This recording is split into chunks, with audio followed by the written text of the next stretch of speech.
Anak muda mengayuh kayak dari Sungai Ijuk hingga ke Sabak.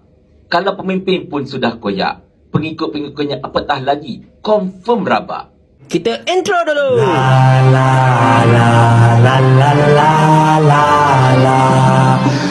Assalamualaikum warahmatullahi. Sebelum kita pergi lebih lanjut dengan video kita pada hari ini, saya ingin membawakan kepada anda sebuah video yang sangat-sangat sedih, sangat-sangat beruntun perasaan. Tonton. Sebenarnya kita maklum, keputusan adalah keputusan rakyat. Dalam sistem demokrasi, sama ada kita resah atau tidak dengan keputusan, kita harus hormat keputusan rakyat. Hormat dalam arti kata, bersedia menerima keputusan dengan baik. Kalau ada apa permasalahan, perundangan dan protes itu dibuat mengikut jalur hukum dan juga peraturan yang ditetapkan oleh Suruhanjaya Pilihan Raya. Jadi setelah bertarung bersungguh-sungguh, kadang-kadang suhunya agak panas, ini waktunya semua rakyat dari semua parti, menang atau kalah, harus bersilaturahim, menjaga keamanan negara dan menumpukan perhatian, mengangkat martabat negara dan membela nasib rakyat. Ini tumpuan kita. Bagi pihak kerajaan perpaduan, saya ingin beri jaminan, terutama kerajaan persekutuan yang terus kekal dan kukuh selepas PRN ini. Kita akan terus bertugas lumus bekerja, berkhidmat sesuai dengan hasrat kita membangun Malaysia Madani dan dasar ekonomi madani yang telah kita umumkan baru-baru ini. Tuan-tuan dan puan-puan sekalian, melalui video tersebut, kita dapat lihat betapa sugulnya wajah Perdana Menteri kita, Datuk Seri Anwar Ibrahim. Dan bukan beliau sahaja yang sugul, tetapi seluruh pimpinan Pakatan Harapan Barisan Nasional pun sangat-sangat sugul. Bahkan tuan-tuan sekalian, kalau kita dapat lihat, ucapan Datuk Seri Anwar Ibrahim malam semalam ketika membicarakan tentang keputusan pilihan raya negeri tahun 2023 yang telah diumumkan malam tadi, bicara beliau sangat-sangat lembut, sangat-sangat sopan. Tidak ada lagi kalimat sakau, rasuah dan sebagainya. Tidak ada lagi sebarang tuduhan kepada Perikatan Nasional dan macam-macam lagi kata-kata yang mungkin mengancam ataupun kata-kata yang garang dan sebagainya. Langsung tak ada. Sangat-sangat lembut. Bahkan, ada salah satu dalam komen video tersebut dekat TikTok menyatakan mesin basuh spin slow pada malam ini. Sampai macam tu sekali tuan-tuan sekalian.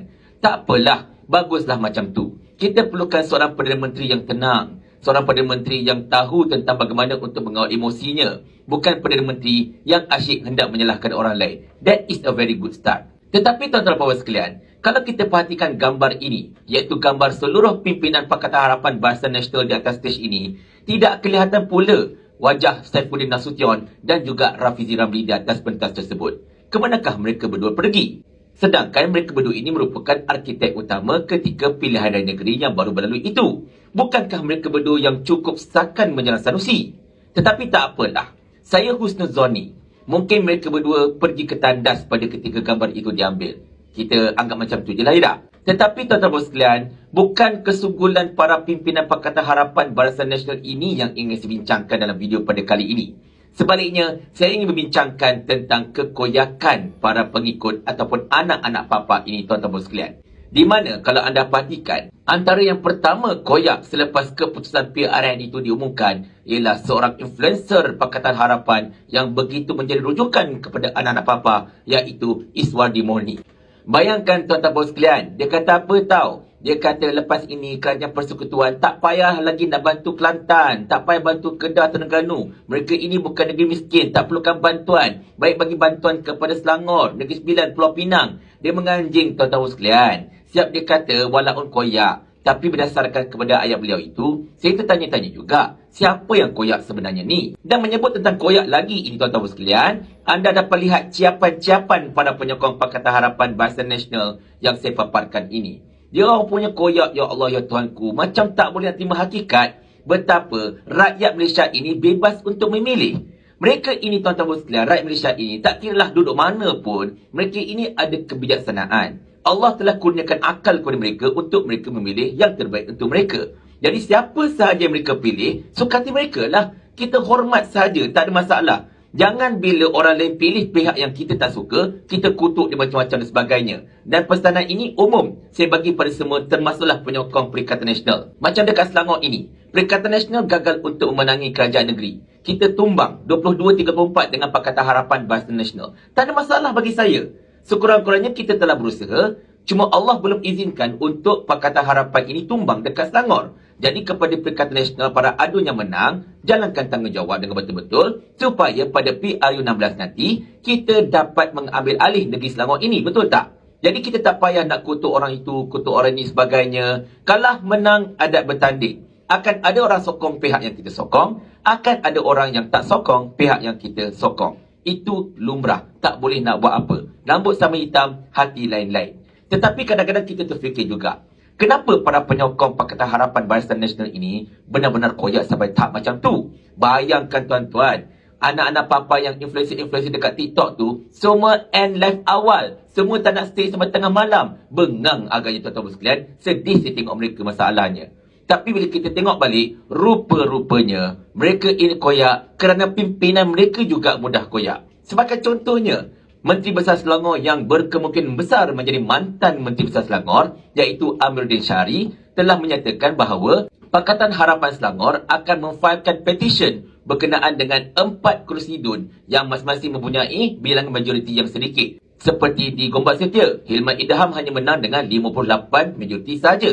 Ataupun dekat Taman Medan, menang dengan 30 kerusi saja. Afif Bahadin main-main. Dan kemudian calon Pakatan Harapan untuk Sungai Kandis dok mendakwa 2,000 undi dia hilang. Oi, lain macam betul tuan-tuan sekalian.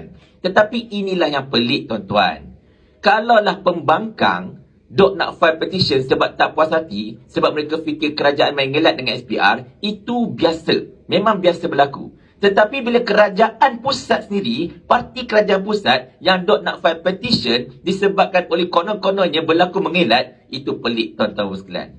Bukan SPR tu bahawa korang ke masalahnya? Bila korang filekan petition berkenaan dengan pilihan raya, korang tak puas hati, korang kata mungkin ada berlaku mengelat sana dan sini, adakah itu bermakna korang nak beritahu korang tidak percayakan SPR yang memang berada dekat bawah korang sendiri? Nah, itu masalahnya tuan-tuan sekalian. Bila kena dekat orang lain, oh tak ada masalah, kita okey, no problem, SPR jujur dan pantas dan macam-macam lagi lah. Tetapi bila kena batang hidung sendiri, dia punya koyak sampai nak file petition. Tetapi satulah, saya ingin berpesan kepada Amiruddin Syari dan kepada sesiapa sahaja yang berhasrat hendak memfailkan apa jua jenis petition pilihan raya selepas ini. Jangan lupa, bukan anda sahaja yang boleh file petition. Perikatan Nasional pun boleh file petition juga. Banyaknya kursi-kursi dekat Selangor itu, terutamanya kursi marginal, yang dimenangi oleh Pakatan Harapan ataupun Barisan Nasional dengan jumlah majoriti yang sangat-sangat sedikit. Kita pun boleh juga file petition, masalahnya. Jadi kalau anda nak filekan petition, silakan. Jangan terkejut kalau ada petition datang daripada Perikatan Nasional juga.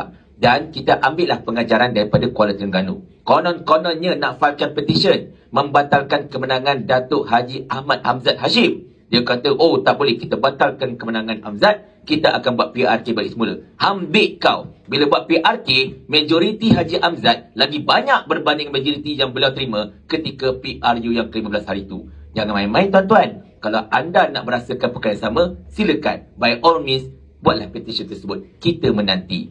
Tetapi tuan-tuan sekalian, kita faham kenapa mereka ini cukup cepat koyak.